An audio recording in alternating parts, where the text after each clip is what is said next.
Após uma longa espera, Final Fantasy VII Remake chegou nas mãos dos fãs em abril desse ano. A demora de seu desenvolvimento e de seu lançamento foi totalmente justificada pela qualidade enorme do produto final, agradando tanto os fãs de longa data quanto os novatos.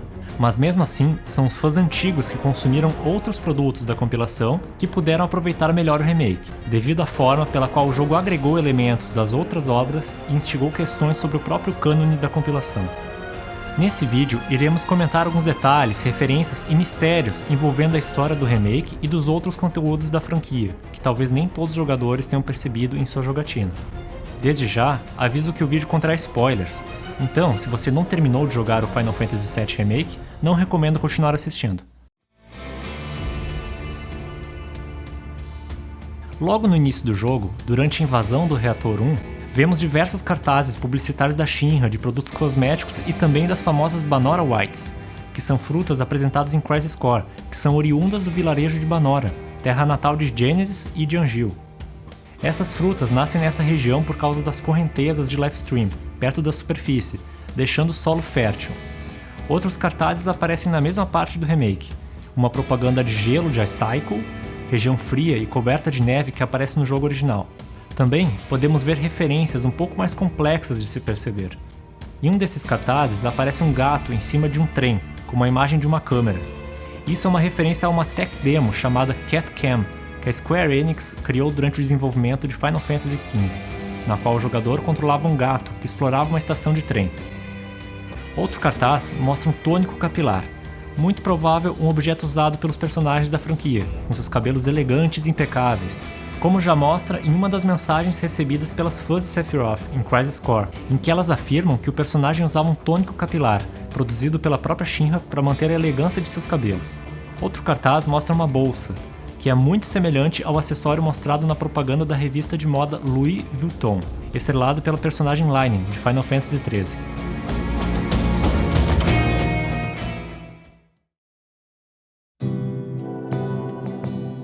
Bom, quem já zerou o jogo sabe o papel que os Whispers assumiram na narrativa como defensores do destino e da linha do tempo do jogo original.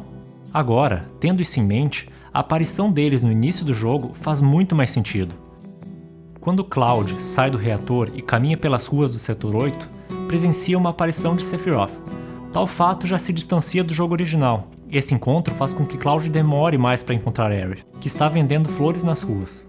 Portanto, é justamente aí que entra o papel dos Whispers.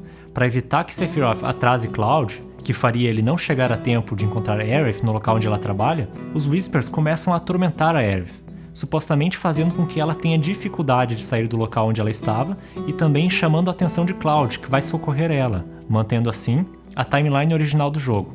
Outro exemplo, que é mais fácil de entender a ação dos Whispers no jogo, são quando eles atormentam toda a favela do Setor 7, e só acabam de fazer tudo isso quando Jessie acaba fraturando a perna, fazendo com que ela não participe da missão e que Cloud vá em seu lugar. Lembrando que se ela não quebrasse a perna, Cloud não iria na invasão do reator no Setor 5, e consequentemente não iria cair na igreja de Aerith, fazendo com que os dois nunca se encontrassem. Mais uma vez, os murmúrios salvaram a timeline do jogo original.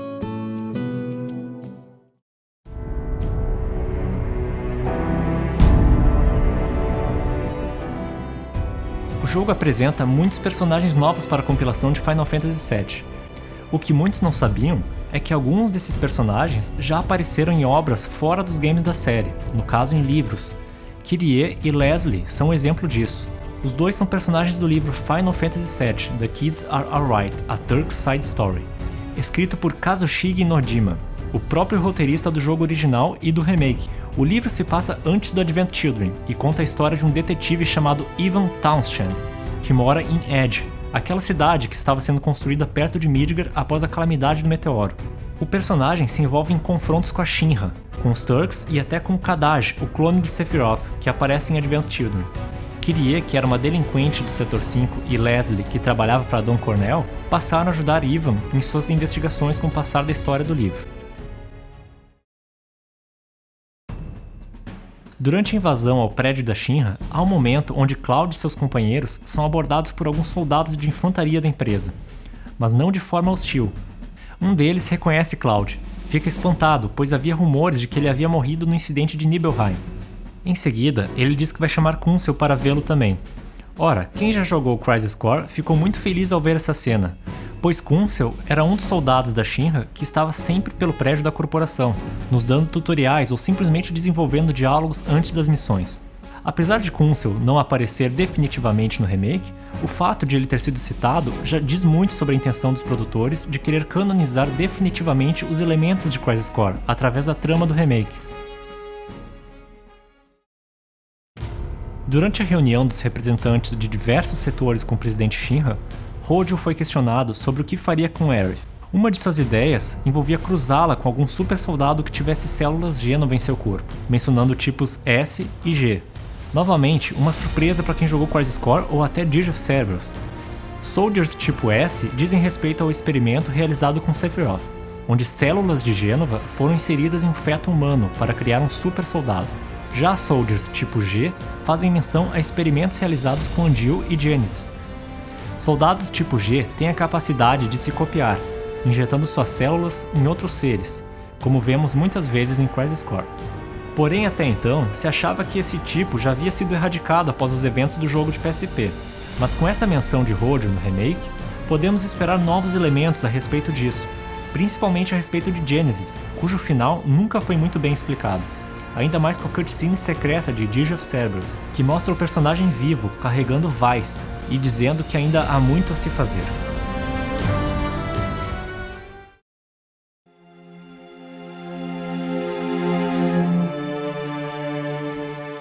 O fato mais impressionante do jogo é muito difícil de ser percebido e só foi esclarecido com o lançamento do livro Final Fantasy VII Remake Ultimania, o qual contém vários detalhes sobre a criação do jogo, sua lore e muitas entrevistas com seus criadores.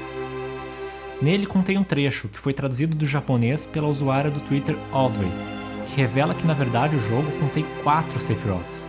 Isso mesmo que você ouviu, há 4 versões do vilão no jogo. O primeiro tipo é uma visão que só Cloud enxerga, como acontece na primeira visão de Cloud no capítulo 2, antes de acordar na igreja de Aerith e também no filme de realidade aumentada no prédio da Shinra.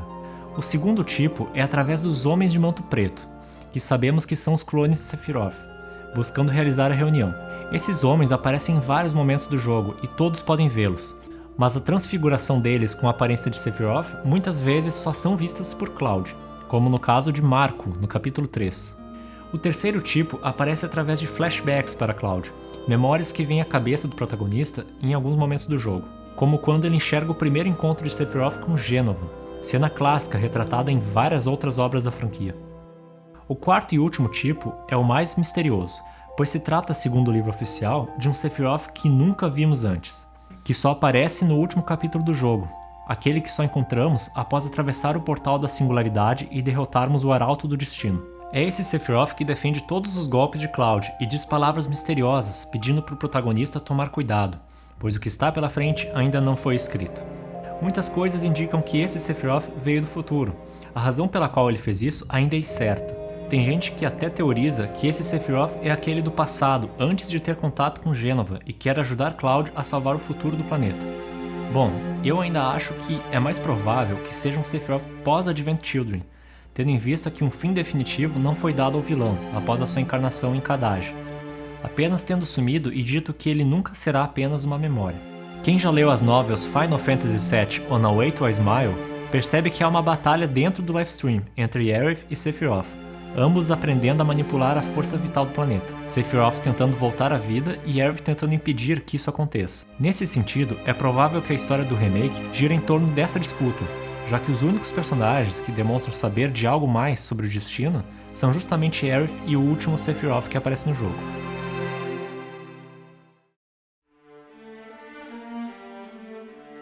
Na minha opinião, a parte mais interessante do game é o embate final entre Cloud e Sephiroth, no lugar chamado Edge of Creation.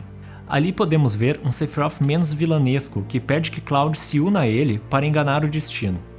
A seguir, a sequência antes da batalha é quase idêntica ao embate final do jogo original. A diferença ocorre a seguir, que enquanto na cena clássica Cloud acerta todos os golpes do limite Omni-Slash, no remake Sephiroth defende absolutamente todos os golpes. O que podemos entender dessa cena é que, de fato, a sequência de golpes usada por Cloud no remake é o Omni-Slash. Alguns momentos da coreografia são realmente muito parecidos, Porém, como mencionamos anteriormente que o Sephiroth do final do jogo é um Sephiroth que nunca vimos antes, podemos inferir que ele vem do futuro e já sabe como Cloud tentou matar ele na linha do tempo original, podendo defender toda Omnislash. Tanto é que ele menciona no final da sequência, ainda não, dando a clara impressão de que ele sabe do que está por vir.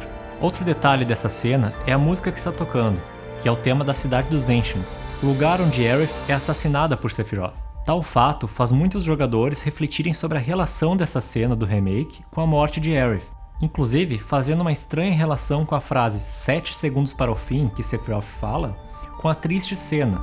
Muitos fãs, inclusive, contaram os segundos que levam para Sephiroth descer o cenário até cravar a sua espada em Aerith, afirmando que levou 7 segundos. Eu, sinceramente, acho que isso é coincidência, e pode parecer forçado. A questão dos 7 segundos para o fim pode ser interpretada de diversas formas. Haja visto que o número 7 em Final Fantasy VII é muito recorrente, como o número de dias para a queda do meteoro, número de dias que Cloud teve que esperar para ver Tifa depois da queda da ponte em Nibelheim quando eram crianças, o bar da Tifa se chama Seventh Heaven e também ao famoso All Lucky Seven.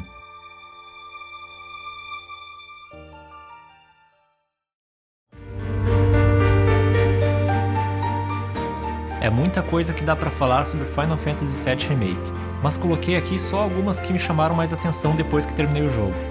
Pretendo fazer outros vídeos explorando individualmente as melhores e as mais malucas teorias sobre ele.